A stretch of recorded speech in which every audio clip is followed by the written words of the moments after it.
Welcome everyone. आज हम लोग इंफॉर्मेशन एंड टेक्नोलॉजी का सेकेंड पार्ट करेंगे। इंफॉर्मेशन एंड टेक्नोलॉजी में देखा जाए अगर ये सबसे आपका इम्पोर्टेंट पार्ट है। इसी से आपका 80% ऑफ द एमसीक्यू जो आता है आईसीटी से वो इसी में से आ जाएगा। बाकी जो पार्ट्स बचे होंगे वो सिर्फ हम लोग को रट्टा मारना होगा और उसमें उतना समझने के लिए कुछ है नहीं। तो यही आपको सबसे इम्पोर्टेंट और अच्छी तरीके से समझना होगा। तो इसमें हम लोग सेकेंड पार्ट में सबसे पहले देखेंगे प्रिंट मीडिया के बारे में। प्रिंट मीडिया की अगर बात किया जाए, पेन सिलेक्ट कर लेता हूँ। प्रिंट मीडिया की अगर बात किया जाए तो यहाँ पर हम लोग न्यूज़पेपर्स के बारे में देखेंगे। न्यूज़पेपर्स को इंफॉर्मेशन कहाँ से मिलता है उनके बारे में पढ़ेंगे। फिर पढ़ेंगे हम लोग टाइप्स ऑफ कंप्यूटर, जहाँ पर हम different types of computer according to the size, कौन से जनरेशन है, फर्स्ट फोर्थ फिफ्थ, कौन से जनरेशन के कंप्यूटर्स है उस पर पढ़ेंगे। फिर पढ़ेंगे सीपीयू के बारे में। सीपीयू इतना सारे इंपॉर्टेंट क्यों है और एक कंप्यूटर में सबसे इंपॉर्टेंट पार्ट होता है सीपीयू। इसकी इंपॉर्टेंस क्या क्या है वो देखेंगे। फिर देखेंगे कंप्यूटर मेमोरी।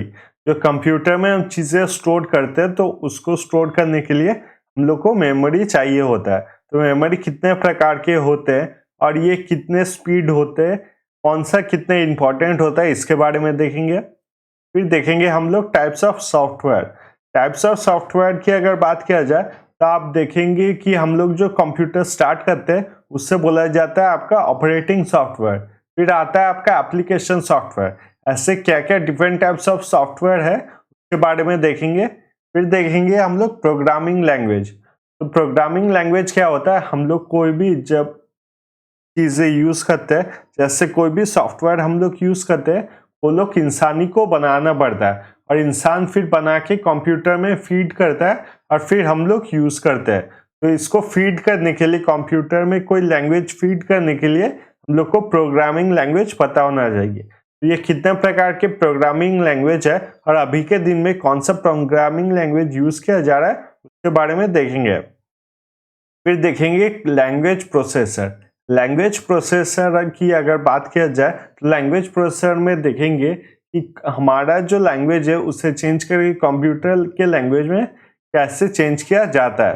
फिर हम लोग कन्वर्ट में देखेंगे कि हम लोग जो डेसिमल नंबर देखते हैं उससे कैसे बाइनरी नंबर में कन्वर्ट करते हैं या बाइनरी नंबर को कैसे डेसिमल नंबर में कन्वर्ट किया जाता है।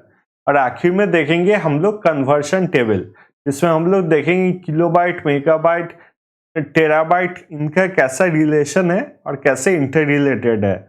इसको कैसे आसानी से हम लोग याद रख सकते हैं, इसका एक शॉर्ट फॉर्म भी हम लोग आज देखेंगे। तो चलिए स्टार्ट करते हैं आज का चैप्टर। तो सबसे पहले हम लोग देखेंगे प्रिंट मीडिया के बारे में। तो प्रिंट मीडिया की अगर बात किया जाए, प्रिंट मीडिया में सबसे इंपॉर्टेंट आता है आपका registrars of newspaper for India. Print media आप समझ ही रहे हैं कि न्यूज़पेपर्स और मैगजीन्स के बारे में यहाँ पर बात किया जाएगा। तो उसमें सबसे पहले आता है आपका register of newspaper for India. Register of newspaper for India का अगर शॉर्ट फॉर्म देखा जाए तो है RNI। तो ये स्टार्ट हुआ था आपके 1956 में। इसमें ये नियम बनाया गया था कि इंडिया में जितने भी न्यूज़पेपर्स होंगे और मैगजीन्स होंगे जो कमर्शियल पर्पस के लिए यूज किया जाएगा उसको रजिस्टर करना होगा अंडर द RNI। और ये RNI बनाया गया था 1956 में। यहाँ पर आप देख सकते हैं कि जितने आपके न्यूज़पेपर्स और मैगजीन्स को बेचे जाते हैं इंडिया में, इंडिया के किसी भी कोने में हो, अगर इंडिया के बॉर्डर के अंदर आप बेच रहे हो प्रिंट मीडिया तो वो रजिस्टर करना होगा आपको registrars of newspaper for India के ऑफिस में। फिर आते हैं प्रेस इंफॉर्मेशन ब्यूरो। अब प्रेस इंफॉर्मेशन ब्यूरो का काम क्या है? प्रेस इंफॉर्मेशन ब्यूरो गवर्नमेंट में जितने भी काम होते हैं, जितने भी गवर्नमेंटल पॉलिसीज होते हैं, गवर्नमेंट से लोन दिया जाता है, उन सब के बारे में सब न्यूज़पेपर्स को बताते हैं। ये काम है ऑफ प्रेस इंफॉर्मेशन ब्यूरो। तो ये याद रखिएगा, प्रेस इंफॉर्मेशन ब्यूरो डायरेक्टली लोगों से डील नहीं करता, पर वो जो न्यूज़ देते हैं न्यूज़पेपर्स उनसे बात करता है और उनको बताता है अबाउट द गवर्नमेंट पॉलिसीज। फिर आता है public information campaign. Public information campaign में क्या होता है, जब गवर्नमेंट, यूनियन गवर्नमेंट डायरेक्टली लोगों से बात करती है तब आता है आपका पब्लिक इंफॉर्मेशन कैंपेन। जैसे कि यूनियन गवर्नमेंट अगर डायरेक्टली कोई मैसेज अपने लोगों तक पहुंचाना चाहती है, तब आता है आपका पब्लिक इंफॉर्मेशन कैंपेन। इंफॉर्मेशन दिया जाता है डायरेक्टली टू पब्लिक। फिर आता है हम लोग का press trust of India. Press trust of India का शॉर्ट फॉर्म है पीटीआई। ये क्या है? ये सभी एक ऑर्गेनाइजेशन है, नॉन प्रॉफिट ऑर्गेनाइजेशन, जिसका काम है आपका न्यूज जितना है उनको सर्च करना और न्यूज़ेस को कलेक्ट करना, और जो इनको सब्सक्राइब करते हैं या फिर इनके पास जाते हैं उनको न्यूज ये स्प्रेड करते हैं, उनको न्यूज बेचे जाता है।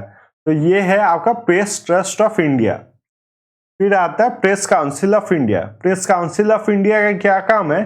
जितने भी आपके प्रिंट मीडिया, जितने न्यूज़पेपर्स है, उनका स्टैंडर्ड मेंटेन करने के लिए बनाया गया newspaper council of India, sorry press council of India. तो प्रेस काउंसिल ऑफ इंडिया कैसे काम करता है? आप अगर कोई न्यूज़पेपर देखोगे और उसमें कोई आर्टिकल पढ़ोगे तो ज्यादातर आप देखोगे कि लिखा हुआ है कि गुप्त सूत्रों से हम लोग को पता चला है, या फिर फ्रॉम स्पेशल सोर्सेस। इससे क्या होता है, आप किसी न्यूज़पेपर के ऊपर केस नहीं कर सकते। अगर मान लीजिए गुप्त सूत्र नहीं दिया हुआ है या फिर स्पेशल सोर्सेस नहीं दिया हुआ है, तो आप प्रेस काउंसिल ऑफ इंडिया में जा सकते हो और ये कह सकते हो कि इस न्यूज़पेपर ने ये न्यूज़पेपर छापा है किस बेसिस पे। तो इसलिए दिया जाता है सोर्सेस, ताकि उनके न्यूज़पेपर है उनको बंद ना करे प्रेस काउंसिल ऑफ इंडिया। फिर आता है नैम्स न्यूज नेटवर्क। तो नैम्स न्यूज नेटवर्क का क्या काम होता है? इंटरनेट पे जो भी चीजें हो रहे हैं, जो भी इंफॉर्मेशन दिया जा रहा है, जो भी नया चीज हो रहा है, किसी का मान लीजिए कोई स्कैम हो रहा है या फिर हैक हो रहा है या फिर क्रिप्टो करेंसी का जो वैल्यू है, नया क्रिप्टो करेंसी बढ़ रहा है, तो इंटरनेट पे अगर कोई भी न्यूज होगा तो वो गैदर करने का काम किसका होता है? तो वो है नाम न्यूज नेटवर्क। इसका शॉर्ट फॉर्म है NNI, press council of India का PCI। इसके बाद हम लोग देखेंगे types of computer. Types of computer अगर देखा जाए तो उनको 3 बेसिस पे डिवाइड किया जाता है। एक बेसिस है आपका फंक्शन, दूसरा है आपका साइज और तीसरा है आपका जनरेशन। तो सबसे पहले देखेंगे हम लोग on the basis of function. On the basis of function अगर देखा जाए तो इसको 3 हिस्से में डिवाइड किया जा सकता है। पहला है एनालॉग, दूसरा है डिजिटल और तीसरा है हाइब्रिड। ये एनालॉग कंप्यूटर्स क्या होता है? ये एनालॉग कंप्यूटर्स वो होते हैं जिन्हें हम डायरेक्टली देख नहीं सकते, पर ये कंप्यूटर के तरह काम करते हैं। जैसे कि मान लीजिए कोई प्रिंटर है, तो प्रिंटर में आपका बहुत एक छोटा कंप्यूटर लगा रहता है कि वो प्रिंटर अच्छी तरीके से अपना काम कर पाए। तो ये हो गया आपका एनालॉग। यहाँ पर एक कंप्यूटर सिस्टम तो है, पर उसको हम लोग डायरेक्टली देख नहीं सकते। जैसे कि प्रिंटर में मान लीजिए आप कोई बटन देंगे, जिसमें आपका एक बटन है तो उसमें P लिखा हुआ है। जैसे ही आप उस बटन को प्रेस करते हो, प्रिंटिंग होना स्टार्ट कर देता है। तो ये होता है एनालॉग कंप्यूटर, जिसमें आपका कंप्यूटर सिस्टम तो रहता है पर वो डायरेक्टली यूजर को दिखाई नहीं देता, या फिर यूजर के डायरेक्टली काम के लिए नहीं होता है। फिर आता है डिजिटल कंप्यूटर, जो सबसे कॉमन टाइप कंप्यूटर है। जैसे कि पीसी, लैपटॉप हम लोग घर में देखते हैं, सबसे कॉमन टाइप का कंप्यूटर जो है उसे कहा जाता है डिजिटल लैपटॉप, डिजिटल कंप्यूटर। फिर आता है हाइब्रिड। हाइब्रिड में क्या होता है?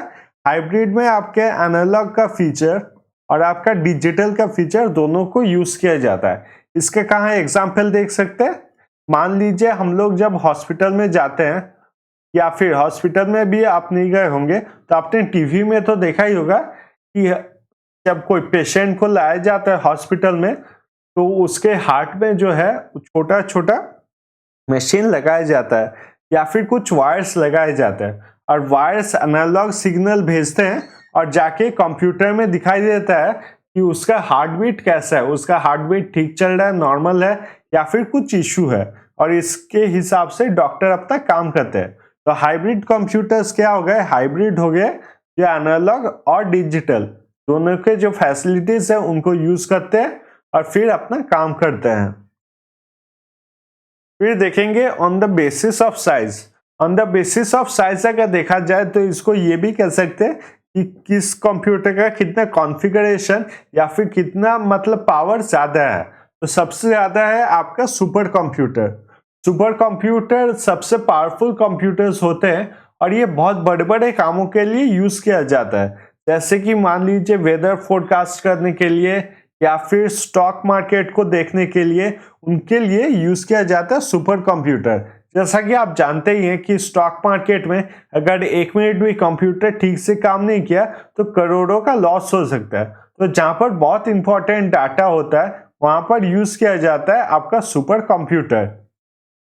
सेकंड में आते हैं main frame computer. Main frame computer में क्या होता है, बहुत सारे कंप्यूटर्स एक साथ ज्वाइन होते हैं और एक ही सिग्नल से काम करते हैं। जैसे कि आपने देखा होगा मूवीज में, जहाँ पर रेलवेज में यूज किया जाता है मेनली आपका मेन फ्रेम कंप्यूटर, जहाँ पर आप सभी ट्रेनों के बारे में देख सकते हो और उन ट्रेनों के बारे में कौन किस डायरेक्शन में जा रहा है, एक ट्रेन दूसरे ट्रेन के सामने ना आ जाए, एक्सीडेंट ना हो जाए, इसको ध्यान रखते हो। तो मेन फ्रेम कंप्यूटर क्या है, बहुत सारे कंप्यूटर एक साथ काम करते हैं एक ही जगह पे, तो उसे कहा जाता है आपका मेन फ्रेम कंप्यूटर। और मेन फ्रेम से अगर थोड़ा छोटा देखा जाए तो वो है आपका मिनी कंप्यूटर।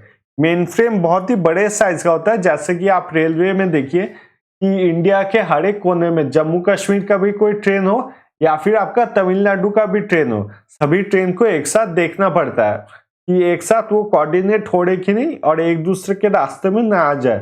तो ये होता है मेन फ्रेम। और उससे अगर छोटे लेवल पे देखा जाए तो तब आता है हम लोग का मिनी कंप्यूटर्स। उसके बाद आते हैं हम लोग वर्क स्टेशन पे। वर्क स्टेशन आप मेनली देखोगे कि यूट्यूबर्स यूज करते हैं या फिर जो एनिमेटर्स होते हैं वो यूज करते हैं। तो आप देखोगे कोई स्टूडियो टूर कराता है तो स्टूडियो टूर में आप देखोगे कि वो जहाँ पर काम करता है वहाँ पर बहुत सारे मॉनिटर्स एक साथ जो है रखे हुए हैं, कीबोर्ड्स रखे हुए हैं, माउस रखा हुआ है, फिर यहाँ पर एक लैपटॉप रखा हुआ है, उसके सामने एक स्क्रीन रखा हुआ है, एलईडी स्क्रीन या फिर लाइटिंग स्क्रीन रखा हुआ है जो कंप्यूटर से चलता है, उसके ऊपर आपका वेबकैम रखा हुआ है। तो ये सब जो एक साथ रखा जाता है इसी को एक साथ कहते हैं वर्क स्टेशन। जहाँ पर आप अपना वर्क करते हो, काम करते हो, उसी को बोला जाता है आपका वर्क स्टेशन। फिर आते हैं माइक्रो कंप्यूटर पे। माइक्रो कंप्यूटर हो गया जो हम लोग यूज करते हैं, जैसे कि पीसी यूज करते हैं या फिर लैपटॉप यूज करते हैं डेली यूजेस के लिए, तो वो हो गया हम लोग का माइक्रो कंप्यूटर। फिर देखेंगे on the basis of generation. On the basis of generation अगर देखा जाए तो 5 जनरेशंस ऑफ कंप्यूटर है। पहला जनरेशन की अगर बात की जाए तो पहला जनरेशन स्टार्ट हुआ था 1940 में और ये यूज करने के लिए, ये कंप्यूटर चलाने के लिए यूज किया जाता था वैक्यूम ट्यूब। जो सबसे इंपॉर्टेंट पार्ट होता था इस कंप्यूटर का वो था आपका वैक्यूम ट्यूब।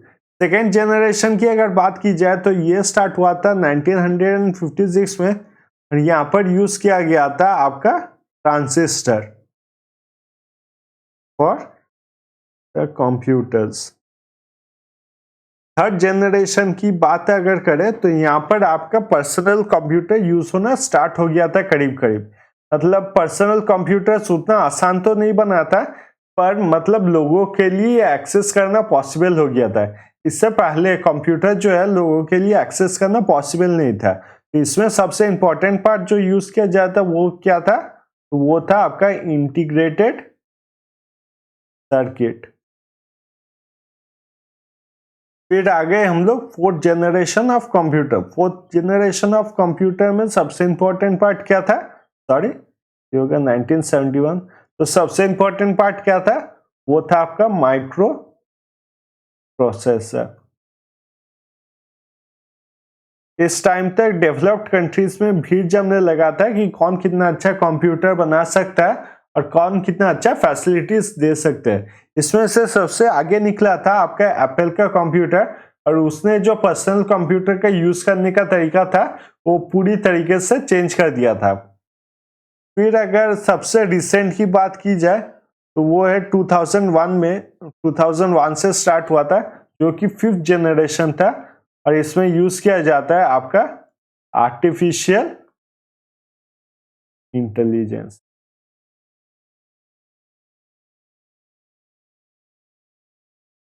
तो पहले में क्या यूज किया गया था? वैक्यूम ट्यूब, सेकेंड में ट्रांजिस्टर, तीसरे में आपके इंटीग्रेटेड सर्किट, चौथे में माइक्रो प्रोसेसर और पांचवें में यूज किया गया था आपका आर्टिफिशियल इंटेलिजेंस।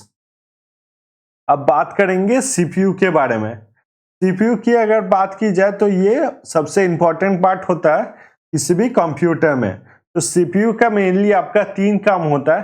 पहला है अरिथमेटिक लॉजिक यूनिट, दूसरा है आपका कंट्रोल यूनिट, तीसरा है आपका मेमोरी यूनिट।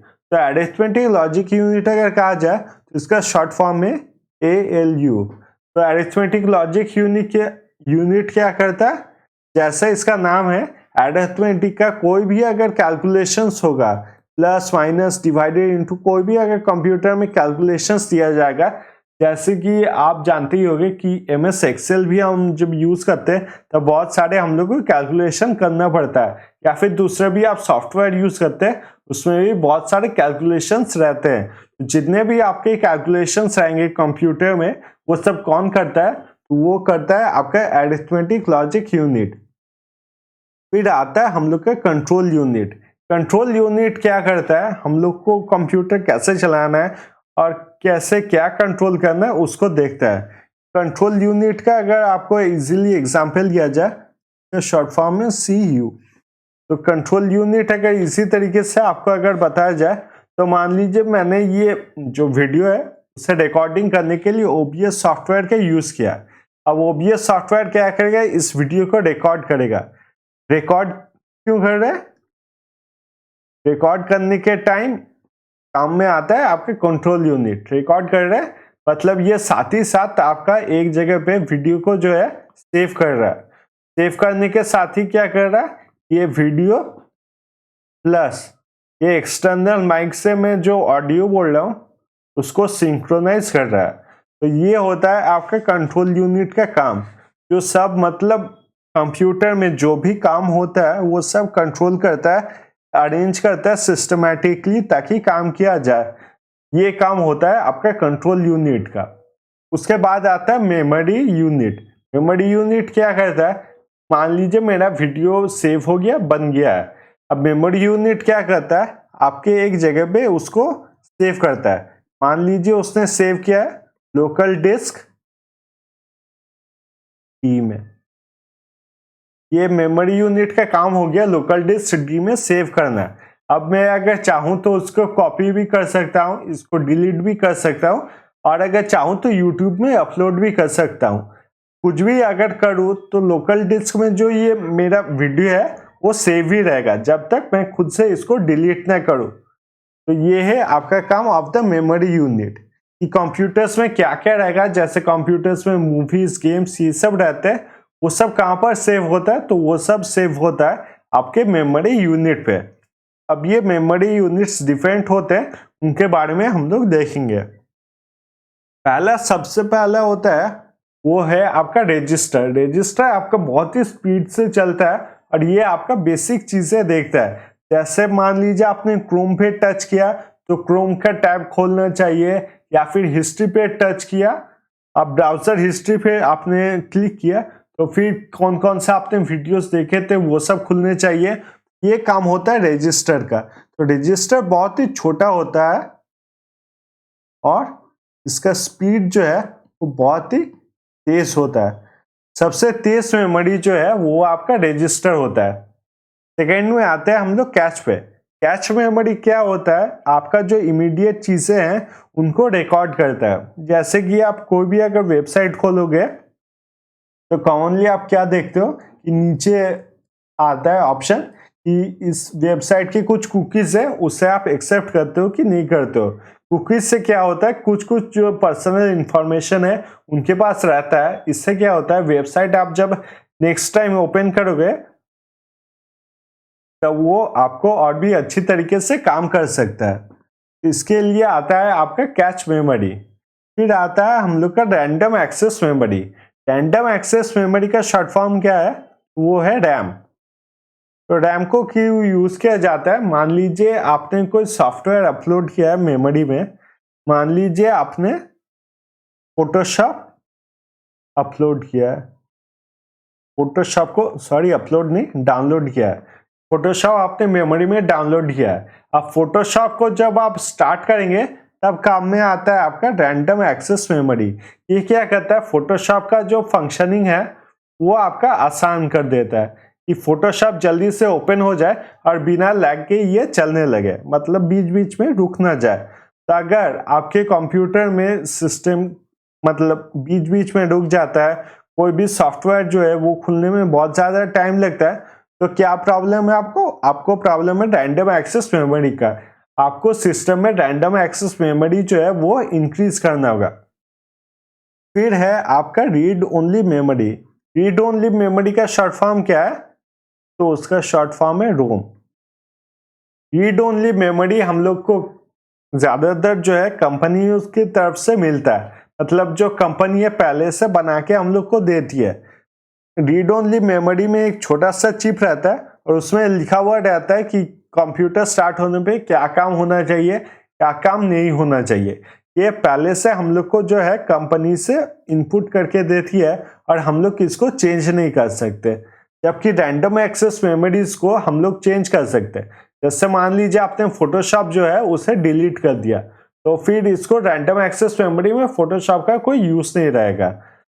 लेकिन रीड ओनली मेमोरी को हम लोग डिलीट या फिर चेंज नहीं कर सकते, ये सिस्टम में पहले से रहता है। मान लीजिए आपके पास डेल का लैपटॉप है, तो आप डेल के लैपटॉप को जब स्टार्ट करते हो तब सबसे पहले डेल का लोगो आता है। डेल का लोगो आने के बाद डेल का म्यूजिक आता है, और फिर आपको पासवर्ड पूछता है, और फिर आपको विंडोज का लोगो दिखाता है और फिर स्टार्ट होता है। तो ये जो सिस्टम कैसे कंप्यूटर चलेगा वो रहता है आपके रीड ओनली मेमोरी में। तो ये आपके मेमोरीज है, कुछ इंपॉर्टेंट चीजें हैं जिसको एक बार देख लेंगे।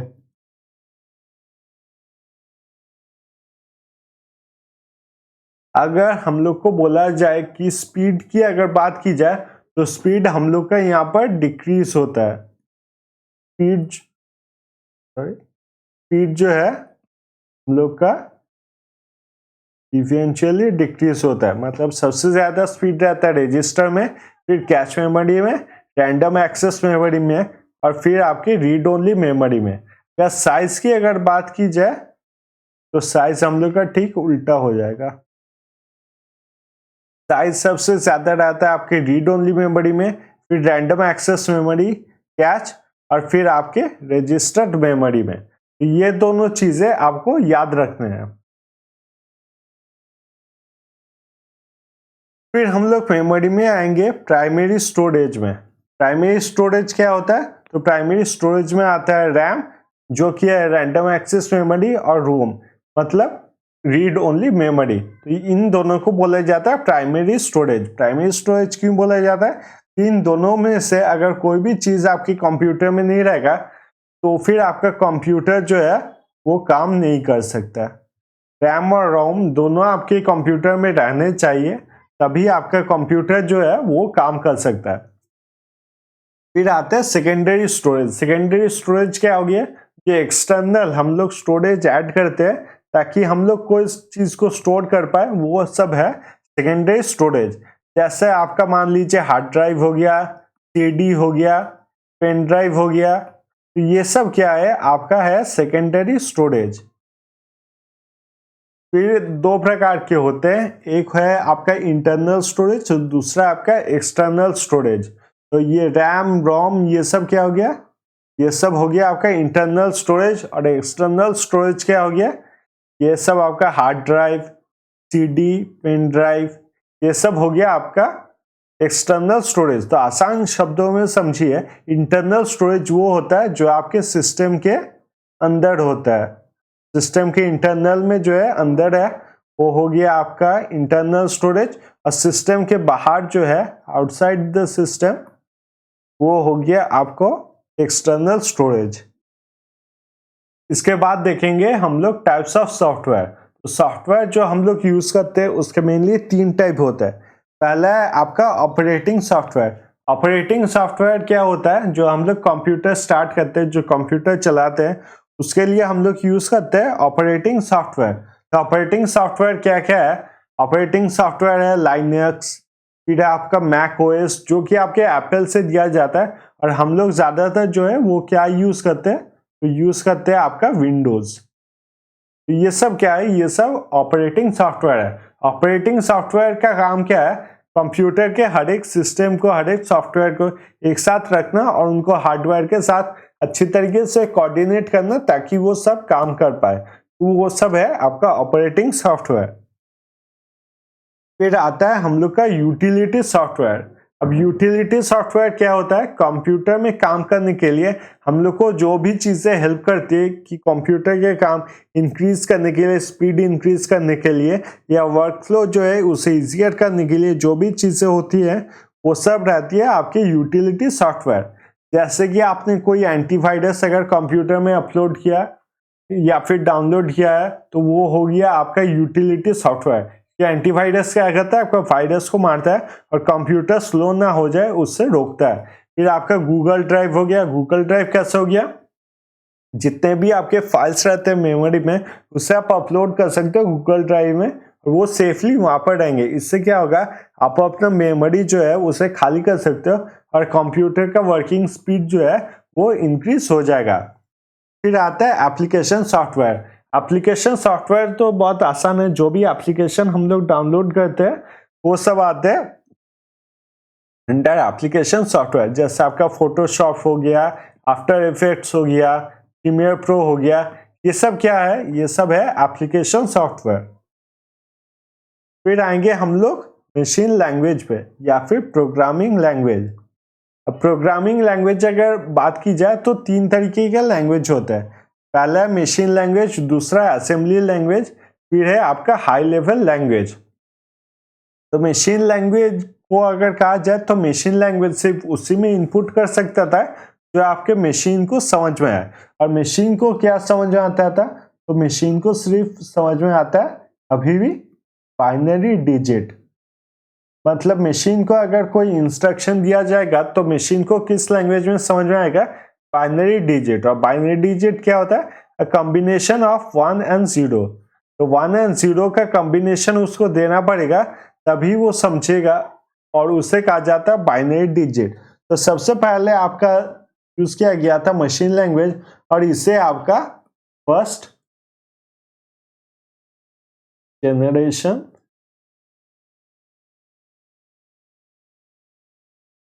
लैंग्वेज भी कहा जाता है।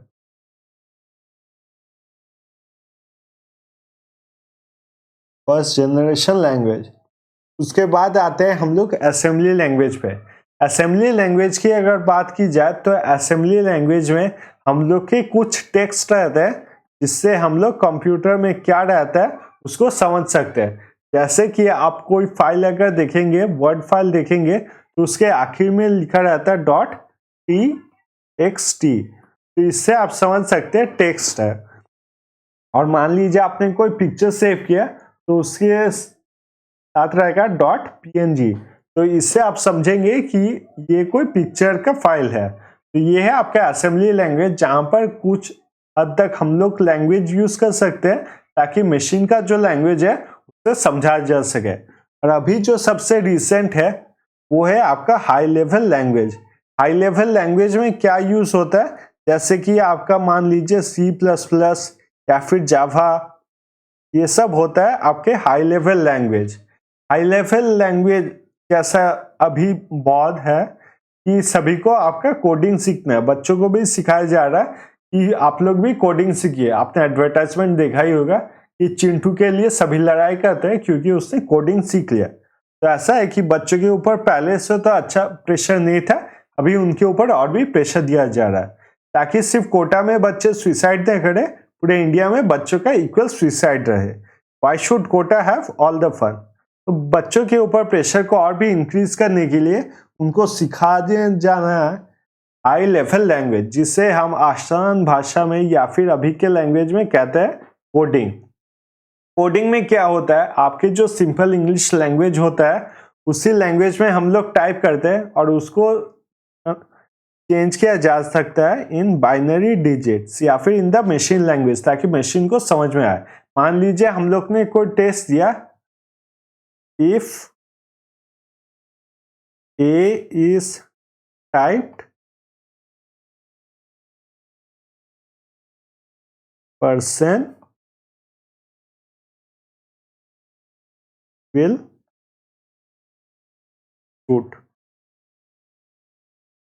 तो मान लीजिए कोई गेम क्रिएट कर रहा है और गेम में ये सेटिंग देना है कि अगर ए पे, अगर ये जो बटन है ए पे अगर टाइप करेगा तो फिर जो कैरेक्टर है वो गोली चलाना स्टार्ट कर देगा। तो ये मतलब गेमिंग का अगर मान लीजिए आप कोडिंग कर रहे हैं तो ऐसे करके कोडिंग किया जाता है। मतलब जो सिंपल लैंग्वेज है उसको इनपुट किया जाता है और उसी से मशीन जो है अपना लैंग्वेज समझ लेता है। तो इसे कहा जाता है आपका high level language.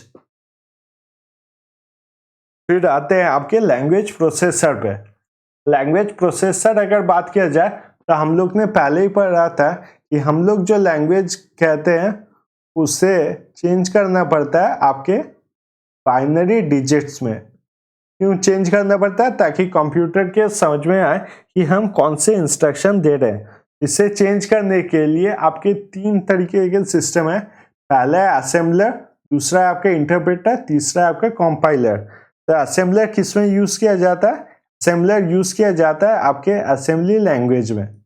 Assembly language जैसा मैंने बताया कि सेकेंड ऑप्शन था आपका, ये देखिए असेंबली लैंग्वेज, जो कुछ टेक्स्ट रहते हैं जहां से हम लोग लैंग्वेज समझते हैं कंप्यूटर्स का, तो उन्हें चेंज करने के लिए क्या यूज किया जाता है? असेंबलर। और अभी हाई लेवल लैंग्वेज जो है उन्हें चेंज करने के लिए क्या यूज किया जाता है? इंटरप्रेटर और कंपाइलर। इंटरप्रेटर जो है वो तो ज्यादा यूज किया नहीं जाता, कंपाइलर ही आपका सबसे ज्यादा यूज किया जाता है। अब इनका डिफरेंस समझेंगे। इंटरप्रेटर क्या होता है? इंटरप्रेटर मान लीजिए आपने बहुत सारे कमांड्स दे दिए कि ऐसा ऐसा होना चाहिए, तो इंटरप्रेटर क्या करता है? Interpreter one line by line देखता है कि क्या सही है या फिर क्या गलत है। मान लीजिए वो पहला लाइन देखता है कि सब कुछ सही है, दूसरा लाइन देगा सब कुछ सही है कि नहीं। मान लीजिए एक चीज उसको गलत लगा तो वो वहीं पर रुक जाएगा और बाकी का जो प्रोग्राम है उसे चेक भी नहीं करता। उसके जगह पे आपका ज्यादातर यूज किया जाता है कंपाइलर। कंपाइलर क्या करता है? एक ही साथ देख लेता है कि कौन कौन से जगह में प्रॉब्लम है। मान लीजिए यहाँ पर प्रॉब्लम है, ये एक साथ वो चेक कर लेता है कि कहाँ कहाँ पर प्रॉब्लम है।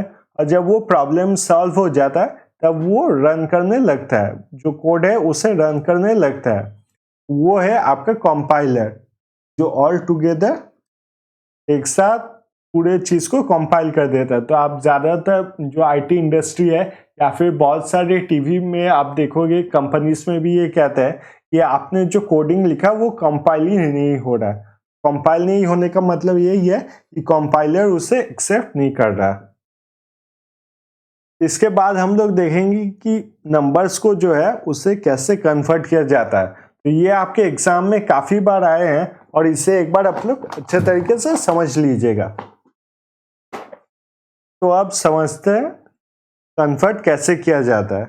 कन्वर्ट करने के टाइम सबसे पहले ये समझिए, इंसान जो है वो डेसिमल समझते हैं और जो नंबर्स का सिस्टम है वो है आपका बाइनरी। डेसिमल में क्या है? डेसिमल में आपका 0 to 9, 0 1 2 3 4 5 6 7 8 9 तक रहता है।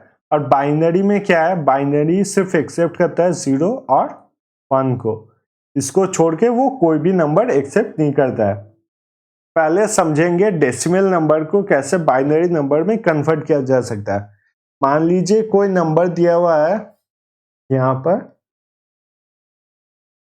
12, तो इस डेसिमल नंबर को बोला गया है कि बाइनरी नंबर में आप कन्वर्ट कीजिए। इस डेसिमल नंबर को क्या करेंगे आप? 12 को जो है उसको 2 से हम लोग को डिवाइड करना होगा। 2 से अगर 12 को डिवाइड करेंगे तो क्या होगा? 2 6 12, तो उसके नीचे आप 12 लिख देंगे और रिमेनिंग कितना रह जाएगा? 12 से 12 माइनस हो गया तो 0, और किससे मल्टीप्लाई किया था? 2 6 12, यहाँ पर लिख देंगे आप 6। फिर से ऐसे ब्रैकेट बनाएंगे, फिर डिवाइड करेंगे 2 से। 2 से कितने से जाता है? 6, 2 3 6, यहाँ पर लिख देंगे 6 कितना बच गया, यहाँ पर फिर से लिख देंगे 0, यहाँ पर लिख देंगे आप 3। फिर से ऐसे डिवाइड करना है, 2 से डिवाइड करेंगे, 2 से कितना आ जाएगा, 2 1 से 2, तो यहाँ पर आप 2 लिख देंगे, रिमेनिंग कितना रह गया, 1 रह गया, और यहाँ पर 2 1 से 2 किया था, तो फिर यहाँ पर भी आप 1 लिख देंगे। तो फिर जब आप बाइनरी डिजिट लिखने जाएंगे, इसका बाइनरी डिजिट कितना हो जाएगा, इसका बाइनरी डिजिट आपको नीचे से ऊपर तक फॉलो करना है। इसका नीचे से क्या होगा, 1 1 0 0। तो ये हो गया आपका डेसिमल नंबर से बाइनरी नंबर तक। अब बाइनरी नंबर में अगर दिया जाएगा और बोलेगा कि बाइनरी नंबर को डेसिमल में कन्वर्ट करो, तो मान लीजिए आपको बाइनरी नंबर दिया गया 1100, तो इसको डेसिमल में कैसे कन्वर्ट करना है, सबसे पहले जो 0 है, 0 इंटू 2 टू द पावर 0 करना है, plus 0 into 2 to the power 1, plus 1 into 2 to the power 2, और plus 1 into 2 to the power 3। तो ये आप देख रहे हैं क्या हो रहा है, आपको नंबर लेना है 0 0 1 1, तो उससे मल्टीप्लाई करना है आपको 2, और जितना आप आगे बढ़ते जाएंगे उतना आपको जो पावर है वो इंक्रीज करना होगा। तो पहला देखते हैं, 2 टू द पावर 3 कितना होगा, 2 2 से 4, 4 2 से 8, तो यहाँ पर लिख देंगे 8, 8 इंटू 1 80 होगा, फिर आया 2 टू द पावर 2 मतलब 4, 4 इंटू 1 कितना होगा, तो आ जाएगा आपका 4, फिर 2 टू द पावर 1 कितना होगा, 2 होगा, 2 इंटू 0 0, 2 टू द पावर 0 कितना होगा, 1, 1 इंटू 0 0, ये नंबर क्या होगा, ये नंबर होगा आपका 12। तो आपको बाइनरी नंबर 1100 जो है उसको अगर डेसिमल में कन्वर्ट करना होगा, तो क्या हो जाएगा आपका, वो हो जाएगा आपका 12।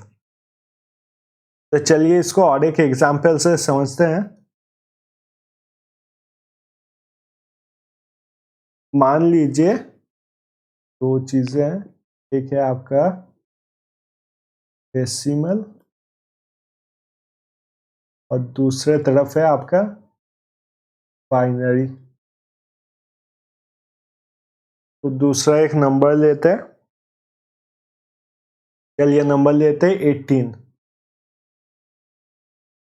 डेसिमल नंबर दिया गया हम लोग को 18, उससे कन्वर्ट करना है हम लोग को बाइनरी नंबर में। तो क्या करेंगे, पहले 2 से डिवाइड करेंगे 18 को, 2 9 से 18, 3 यहाँ पर लिख दिया, ये आ गया हम लोग का 0, आता है 2 नीचे से करेंगे तो 4 2 से 8, 8 यहाँ लगेंगे, रिमेनिंग रह गया हमारे पास 1, पर लिख देंगे 4, फिर 2 से हम लोग डिवाइड करेंगे, इससे क्या आ जाएगा, 2 2 से 4, यहाँ पर लिख देंगे हम लोग 4, और रिमेनिंग क्या रह गया हम लोग के पास, रिमेनिंग रह गया हम लोग के पास 0। तो यहाँ पर किससे मल्टीप्लाई किया था, 2 से, फिर से डिवाइड करेंगे तो ये क्या हो जाएगा, 1 से 2, ये रिमेनिंग रह जाएगा आपका 0, ये हो जाएगा 1। इसे फिर से लिखेंगे अगर, तो नीचे से स्टार्ट करेंगे, तो फिर आएगा 1 0 0 1 0। तो ये हो गया हमारा बाइनरी नंबर। तो इस बाइनरी नंबर को जो है डेसिमल में अगर कन्वर्ट करना चाहे तो कैसे करेंगे, नंबर को हम लोग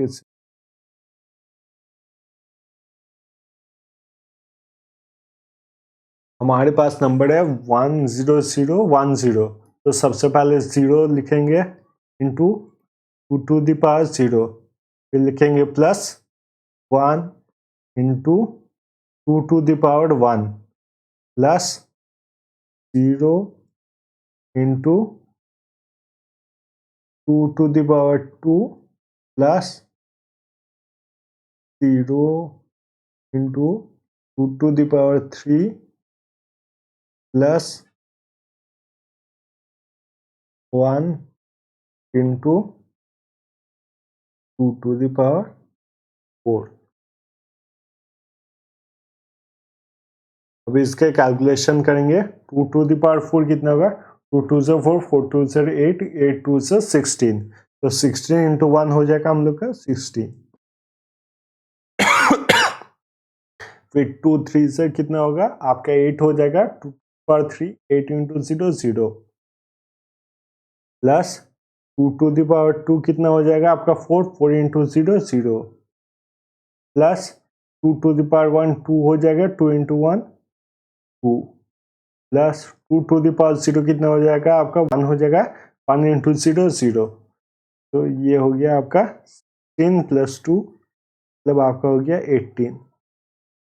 तो 110 को अगर कन्वर्ट किया जाए डेसिमल में, तो डेसिमल में कितना हो जाएगा ये नंबर हो जाएगा आपका 18।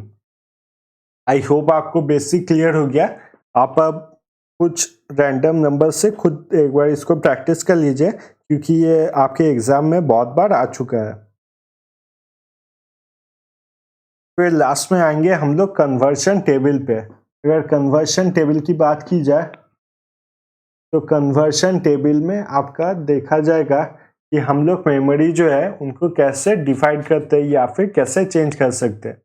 जैसे आपका हम लोग जो नेट यूज करते हैं, हम लोग ज्यादातर क्या देखते हैं कि हम लोग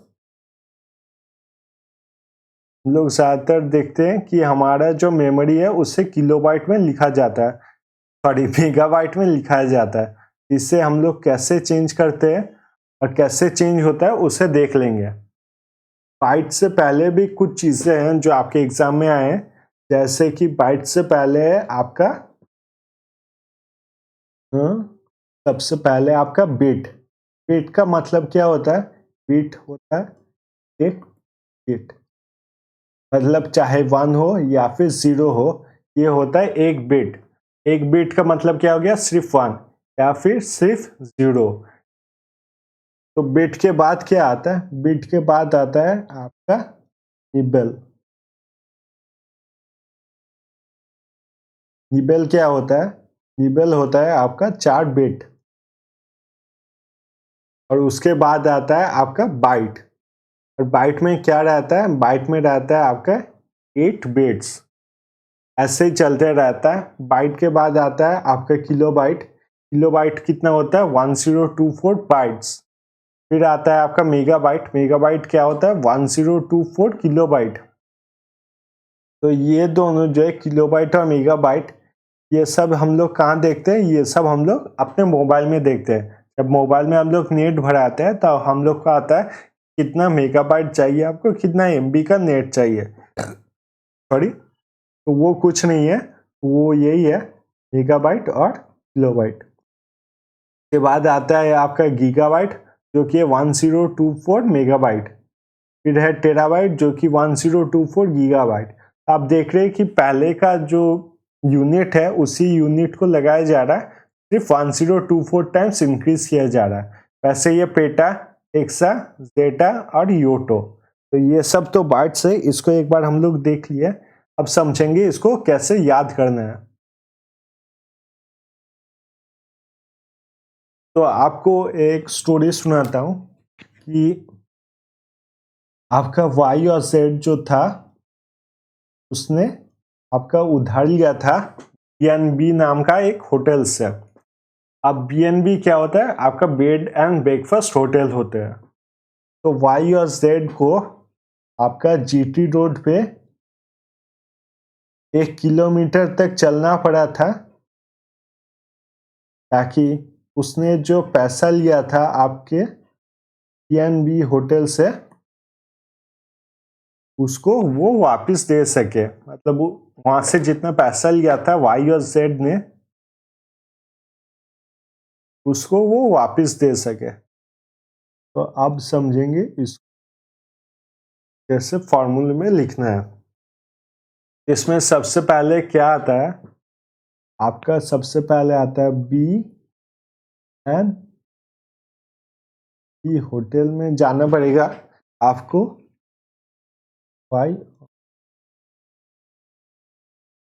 वाई और जेड क्यों जाएगा बीएनबी होटल पे, क्योंकि उनको करना है वो पे।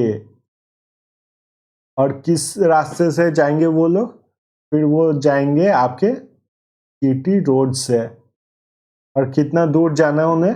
उन्हें जाना है 10 किलोमीटर। तो ये हो गया आपका फॉर्मूला। वाई और जेड को पे करना है बीएनबी होटल को, और उनको कैसे जाना है? जीटी रोड से उनको जाना है 10 किलोमीटर। पहले बी से हो गया आपका पिट, फिर एन से हो गया आपका नीबेल, फिर बी से हो गया आपका बाइट, फिर के से हो गया आपका किलो बाइट, एम से हो गया आपका मेगाबाइट, टी से हो गया आपका गीगाबाइट, टी से हो गया आपका टेराबाइट, ई से हो गया आपका पेटाबाइट, ई से हो गया आपका एक्साबाइट, जेड से डेटा,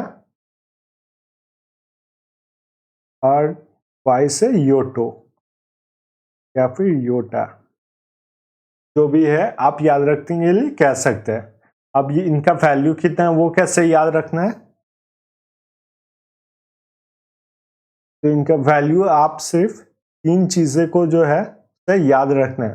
पहला है आपका बिट का, बिट कितना है 1, निबल कितना है आपका 4, और बाइट कितना है आपका 8 बिट। अब किलो बाइट कितना होगा? किलो बाइट होगा 1024 बाइट। बस इन चारों को आपको याद रखना है। बाकी जो भी वैल्यू है वो आपका 1024 होगा, और उसका पहला जो वैल्यू है वो होगा, जैसे ये हो गया मान लीजिए टेराबाइट का देखना है, ये क्या होगा 1024 गीगाबाइट। तो देखते हैं यहाँ पर टेबल पे टेराबाइट कितना है, तो 1024 गीगाबाइट। तो आप कोई भी जो है उसे ऐसे ही मेजर कर सकते हो। जैसे आप रैंडमली कोई सिलेक्ट कर लो, मान लो एक्सा, एक्सा हम लोग ने सिलेक्ट कर लिया, तो पहले 1024 लिख लिया। अब कितना होगा? तो पहले है पेटा, 1024 हो गया आपका पेटा बाइट। एक्सा का देखेंगे क्या है, एक्सा यहाँ पर एक्सा क्या है 1024 आपका पेटा बाइट्स। तो ये हो गए आपके याद रखने का तरीका कि कैसे आपको याद रखना है। ये वीडियो आई होप आप लोग को अच्छी तरीके से समझ में आ गया। ये वीडियो आपका सबसे इम्पोर्टेंट है। अब चलिए करते हैं इसका रिवीजन।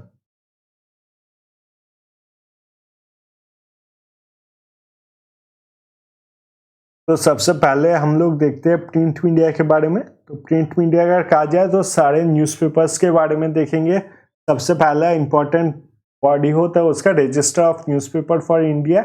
उसमें आपका जितने भी न्यूज़पेपर्स हैं उनको रजिस्टर करना होता है।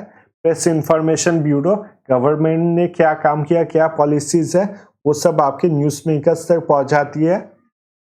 पब्लिक इंफॉर्मेशन कैंपेन्स, ये सब कैंपेन्स चलाए जाते हैं ताकि यूनियन गवर्नमेंट डायरेक्टली लोगों से बात कर पाए।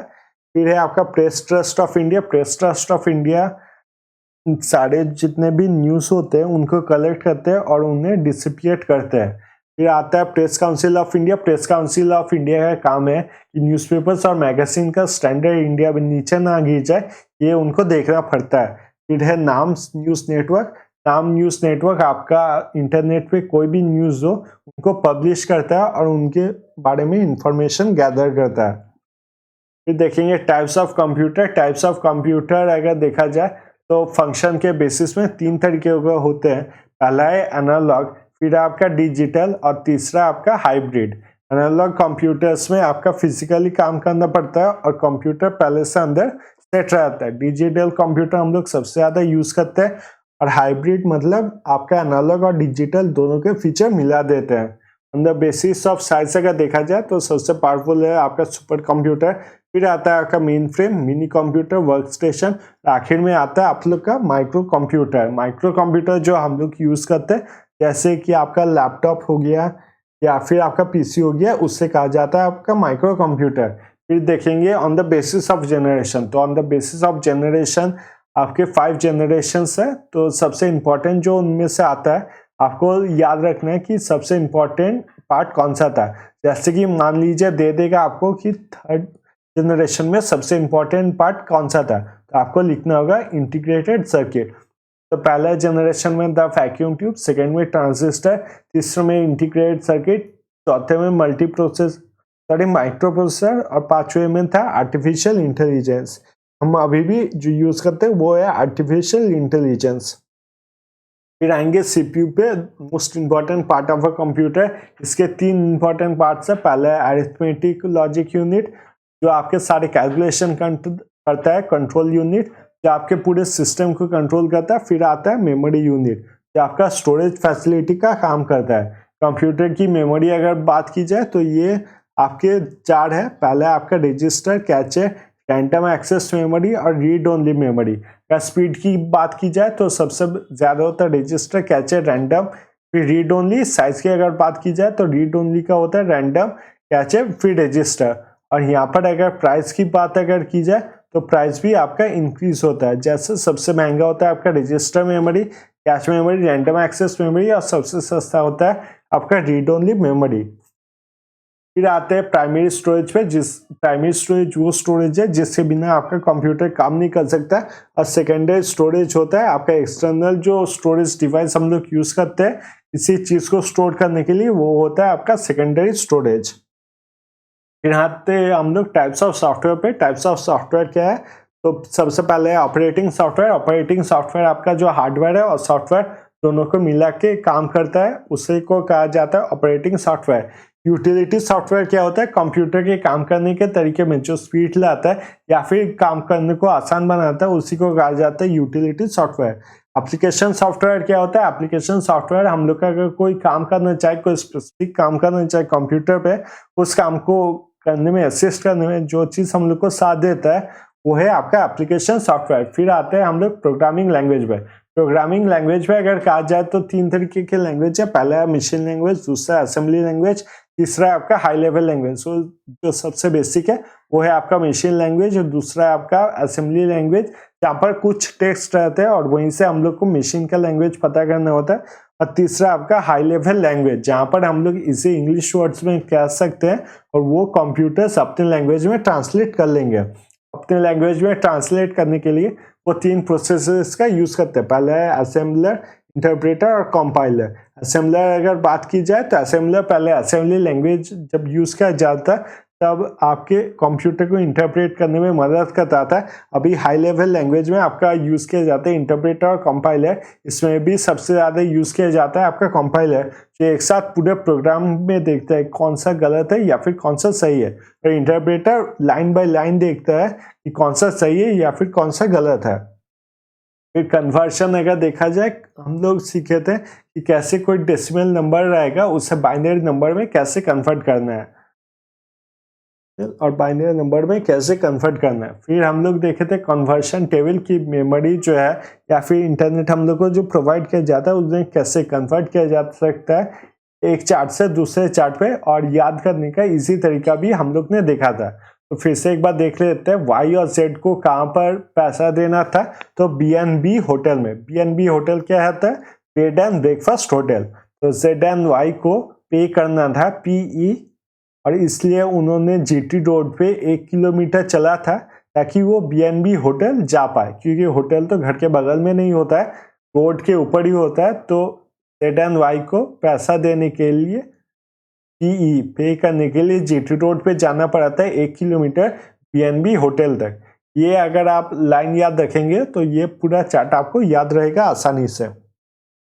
अब देखते हैं आज का आखिरी क्वेश्चन क्या है, मतलब आज का क्वेश्चन क्या है, which is the biggest unit. Option A है बिट, ऑप्शन बी है बाइट, ऑप्शन सी है बाइट, ऑप्शन डी है निबल। तो सबसे बड़ा जो स्टोरेज का यूनिट होता है वो क्या है, बिगेस्ट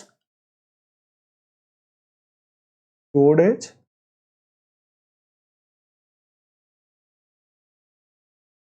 वो क्या है। ऑप्शन ए है बिट, ऑप्शन बी है बाइट, ऑप्शन सी है बाइट, या फिर ऑप्शन डी निबल। तो जो इसका आंसर होगा वो मुझे कमेंट सेक्शन में जरूर बताइएगा।